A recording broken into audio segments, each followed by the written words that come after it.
The live TV, सच सबसे आगे। नमस्कार, मैं हूं रंजीत झा और आप देख रहे हैं द लाइव टीवी। ईरान ने अमेरिका के भीतर खौफ पैदा कर दिया है। ऐसे प्लान ईरान के सामने आए हैं जो अमेरिका की बेचैनी बढ़ाते जा रहे हैं। दरअसल मिडिल ईस्ट में अमेरिका भी अपना पकड़ चाहता है। वो चाहता है कि उसका धौंस वहां जमा रहे, लेकिन ईरान ने जितनी तेजी से मिडिल ईस्ट में अपनी धाक जमाई है, उसके बाद अमेरिका में खलबली मची हुई है कि कुछ समय के बाद ईरान का पूरा दबदबा मिडिल ईस्ट पर होगा और वो जिस तरीके से वहां अपनी साख बना रहा है, चाहे फिर वो हिजबुल्लाह के लिए लेबनान में हो या फिलिस्तीन में गाजा के लिए हो, यमन में हूथियों के लिए हो या फिर सीरिया में हो, चाहे फिर आप ईरान के अलावा इराक में जाकर देखें, तो हर जगह ईरान जो है अपना दम दिखा रहा है और अपनी ताकत बढ़ा रहा है। बात सिर्फ इतनी नहीं है, अमेरिका के होश इसलिए भी उड़े हुए हैं क्योंकि अभी तक में बीते कुछ समय से 170 हमले किए जा चुके हैं अमेरिका पर, और ये सब कुछ हुआ है ईरान के प्लान के मुताबिक। ईरान तमाम संगठनों को पूरी ताकत दे रहा है, अपने हथियार मुहैया कराता है, मोरल सपोर्ट देता है, सैनिकों से मदद करता है। हथियार जो देता है वो अलग। इन सब के जरिए अमेरिका में इतनी खलबली है कि वो जहां जहां अपनी सेनाएं तैनात कर रखा है, वहां वहां ईरान ने हमला कर दिया है। फिर चाहे सीरिया का क्षेत्र हो या फिर लाल सागर की बात ही क्यों ना हो, या आप देखें हमास का अटैक, हर जगह अमेरिका को नुकसान उठाना पड़ रहा है। ऐसे में अमेरिका अब बेचैनी में है। वो क्या करने वाला है, क्या इंफॉर्मेशंस ये लोग अपने मीटिंग में शेयर कर रहे हैं ईरान के प्रति, वो जानना जरूरी है। और 170 अटैक का क्या हिसाब किताब है वो भी अभी हम आपको इस रिपोर्ट में बताते हैं।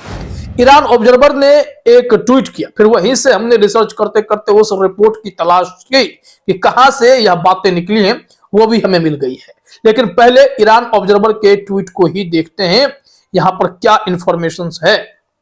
लिखा गया है, the CENTCOM commander told the US Congress some important details about Iran and the conflict in the Middle East. कहा जा रहा है कि सेंटकॉम के जो कमांडर हैं, जो वो यूएस कांग्रेस को बहुत ही महत्वपूर्ण डिटेल्स बताए हैं कि मिडिल ईस्ट में ईरान और जो विद्रोह की स्थिति है उससे संबंधित वो सारी जानकारियां हैं कि वहां क्या चल रहा है।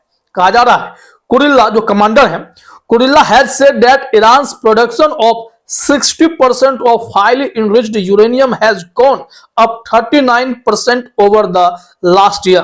कुरिल्ला का कहना है कि ईरान जो यूरेनियम प्रोड्यूस कर रहा है उसमें भयंकर इजाफा देखा गया है। 60% तक यह पहुंच हो चुकी है और कहा जा रहा है कि सिर्फ पिछले साल 39% इंक्रीजमेंट है और इससे ईरान न्यूक्लियर पावर बनने की राह पर बहुत आगे है और इसमें जो मदद कर रहा है उसको लेकर भी जानकारी है। लिखा गया है कि nuclear armed Iran would change the Middle east overnight and forever. कहा जा रहा है कि जो न्यूक्लियर आर्म्ड ईरान है वो जब चाहे मिडिल ईस्ट की पूरी सूरत बना सकता है, बिगाड़ सकता है, स्थिति को बदल कर रख देगा। और कौन साथ दे रहा है इनका? ईरान, रसिया और चाइना अपने बॉन्डिंग को मजबूत कर रहे हैं। लिखा हुआ है कि Iran, Russia and China are strengthening their relationships. Iran Shahed drones one of the top threats, it can go over 2000 kilometre. यहां कहा जा रहा है, एक तो ये तीनों की जोड़ी अपने आप में बहुत खतरनाक है। ये अमेरिका के कट्टर दुश्मन है, ईरान भी कट्टर दुश्मन है। रसिया को तो आप जानते ही हैं कि अमेरिका से खाड़ खाए बैठा है, और चाइना हमेशा अमेरिका को दबाने के लिए तमाम रणनीति बनाता रहता है। ऐसे में अमेरिका के होश उड़ेंगे या नहीं उड़ेंगे? अब देखिए, ईरान के जो शाहिद ड्रोन की बात हो रही है, इसकी मारक क्षमता कितनी है? 2000 किलोमीटर रेंज की। अब जब इससे अटैक होगा तो परेशानी तो बढ़ेगी। और मिडिल ईस्ट में यहां ईरान अपना धाक जमा बैठा है। तमाम देश ईरान से प्रभावित हैं क्योंकि ईरान हर संकट में उन कंट्रीज के लिए खड़ा हो जाता है जहां पर अमेरिका, इजराइल जैसा देश आंखें तरेड़ने की कोशिश करता है, वहां ईरान सीना ताने आगे आकर खड़ा होता है और कहता है कि पहले हमसे भिड़ लो, अगर नहीं भिड़ोगे तो हम पूरी ताकत उस देश को देंगे जिस पर आप आंखें तरेड़ रहे हो। इससे अमेरिका परेशान है कि मिडिल ईस्ट में एक ईरान ने सबके नाक में दम कर रखा है। लिखा हुआ है, the current deterrence established in Iraq and Syria is temporary and US troops could be attacked again. The US is having trouble finding production sites for military equipment in Yemen. कहा जा रहा है कि अभी जो स्थिति है इराक और सीरिया में, यहां पर यूएस के जो आर्मी बेस है, मिलिट्री बेस है, उस पर फिर से हमला हो सकता है। और अमेरिका इस स्थिति में नहीं है कि ईरान का वो हथियारों का प्रोडक्शन हाउस कहां है, वो साइट्स लोकेशंस कहां है जहां पर अटैक किए जा सके, पता ही नहीं लगा पा रहा है। ईरान इतनी मजबूत तैयारी के साथ मिडिल ईस्ट में अपनी धाक जमा बैठा है कि अमेरिका की परेशानी बढ़ गई है। अब हमने कहा कि 170 अटैक की चर्चा हुई है। आइए वो रिपोर्ट भी देखते हैं। हमारे पास वो रिपोर्ट है यूएसएनआई न्यूज की। यहां पर जो जानकारी दी गई है जरा आप भी देखिए अपनी स्क्रीन पर। यहां लिखा हुआ है कि if Iran becomes a nuclear power it would change the Middle east for ever. वही कुरिल्ला साहब कह रहे हैं कि अगर ईरान जो है न्यूक्लियर पावर बनता है तो वो सीधे तौर पर मिडिल ईस्ट को बदल कर रख देगा हमेशा के लिए। यहां कुरिल्ला ऐड करते हैं, Kurilla added the key to deterrence is Tehran has to understand there are consequences, but deterrence is temporary. He said there have been more than 170 attacks on US forces in Syria and Iraq since October 7, the day Hamas in the Gaza Strip launched a series of attacks on Israel. There have been 8 US military strikes in US. ये response में कहा जा रहा है। जानकारी यह है कि कुरिल्ला ने कहा कि तेहरान को यह समझना होगा कि आप जिस तरीके से ईरान को ही कह रहे हैं कि मिडिल ईस्ट में अपने दबदबा बढ़ा रहे हैं और उन तमाम संगठनों की मदद कर रहे हैं, उसके कॉन्सिक्वेंसेज हो सकते हैं। लेकिन यह भी तो देखिए कि अभी जो डिटरेंस है वो टेम्पररी है, लेकिन इसका असर कितना भयंकर है। अभी जो मिडिल ईस्ट में इतने सारे अमेरिकी बेस कैंप हैं उसको निशाना बनाया गया है।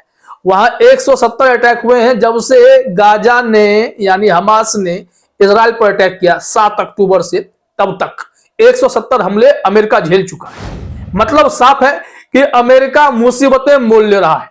इजराइल की मदद के चक्कर में वो जितने दुश्मन पाला है सब उस पर अब धीरे धीरे अटैक कर रहे हैं। अकेले ईरान के लिए यह संभव नहीं होता। इस वजह से ईरान ने ऐसे तमाम देशों की मदद कर दी जो अमेरिका का भी कट्टर दुश्मन है और इजराइल का भी दुश्मन है। इन लोगों ने अटैक करके इन्हें पानी पिलाकर रख दिया है। वहीं आप ये भी खबर देख लीजिए कि इनका कहना है कि लाल सागर में हूथियों ने भी पूरी तरीके से दुनिया में ट्रेड को चौपट कर दिया है। यहाँ यूएसएनआई न्यूज का कहना है, in the Red Sea the Houthis attacks are creating a global problem in disturbing international maritime trade. A strike on MV True Confidence Wednesday killed 3 merchant sailors, the first death since the Houthis attack began, USNI News reported। ये बहुत बड़ी बात कही जा रही है, इसमें थोड़ा सा और जोड़ लीजिए। Kurilla said the United States economy relies on safe transits of commercial shipping through the Red Sea. He added 30% of all maritime trade passes through its waterways। मतलब लाल सागर में दुनिया भर के लिए यमन के हूथी मुसीबत बनकर खड़े हो गए हैं। पूरा व्यापार ठप कर दिया है। अमेरिका को जो 30% तक का व्यापार है वो लाल सागर के जरिए ही हो रहा था, उस पर भी ग्रहण लग गया। इतना ही नहीं, इतने बड़े जंग में, लाल सागर में जब से जंग शुरू हुई है, पहली बार अमेरिकी जहाज में बैठे 3 नाविकों को भी यमन के हूथियों ने ढेर कर दिया है और वो जहाज डूब रहा है। तो यह सारी घटनाएं अमेरिका में खौफ पैदा कर रही हैं कि वो अब कहीं के नहीं रहे। मिडिल ईस्ट में सिर्फ ईरान का चलता है। ईरान का यह प्लान कहीं ना कहीं अमेरिकियों को परेशान कर रहा है। अब वो कोई निदान चाहते हैं। उन्हें लगता है कि हूथियों पर हमला करके उनसे बड़ी गलती भी हो गई है। फिलहाल इस वीडियो में इतना ही। आप सभी का हमसे जुड़ने के लिए बहुत बहुत धन्यवाद।